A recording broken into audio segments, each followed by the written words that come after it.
Hey, what's up guys, my name is Harness. Today I'm going to bring us the second episode of Secrets in Black Ops 3, so without further ado, let's get into it. So to start off with here, I want to discuss the topic of the M27. Now, there's so much leaks, so much different things going on with the M27 in Black Ops 3. Now, there's been different things about it. When you go down Rejack, it shows up. Also, I found this when I went into this lobby here. I found some guy, some specialist character holding the M27 in his hands. And there's also been, on one of the new DLC maps, there's also been the M27 hung up on the wall. And there's also been found inside the actual in-game code. Now, this is just hinting so much towards the M27 actually coming to Black Ops 3.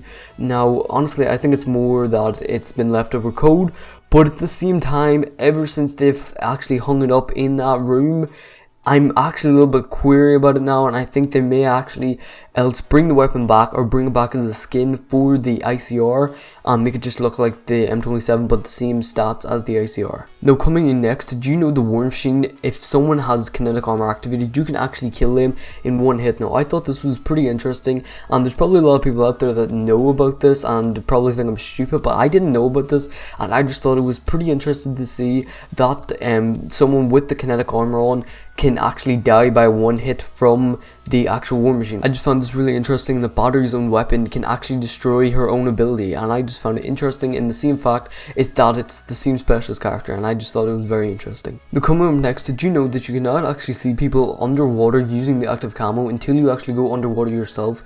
Now, this is just a little small thing, and probably a lot of people knew about it, but I thought this was pretty interesting, so I decided to throw it in here. Now, also speaking of active camo will not actually hide you from the HCXD. It actually still glows up red, which is pretty interesting to also see the way that you can go disappear underwater. And this also seems to be the same with Psychosis as well. Whenever your HCXD is up, Psychosis and the HCXD, you can actually see which one's the real one out of the Psychosis. Now, coming up next, did you know that the Hardened Sentry will not actually lock onto the Dart? Now, I found this really interesting, and I found it interesting to see that the Hardened Sentry locks onto just about anything. It has one of the most powerful locks on for a score streak in the game, but it won't lock on, it seems like, to the Dart, which is pretty interesting considering it locks onto Cerberus, it locks onto just about any other score streak in the game, and I thought this was just really interesting. Now, for the last thing here, when I was testing out all these things in a private match, I actually got this last ending sort of thing. I was running Overdrive, and it seems to be like the Overdrive sort of thing, like the FOV, like the HUD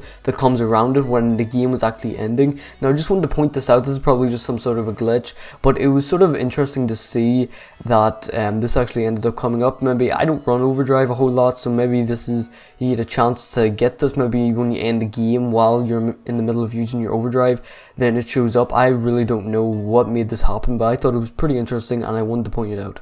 But anyways, hopefully you enjoyed the video, and if you did, don't forget to leave a like down below and subscribe to more Call of Duty Black Ops 2 content. And yeah, I'll see you guys in the next video. Peace out.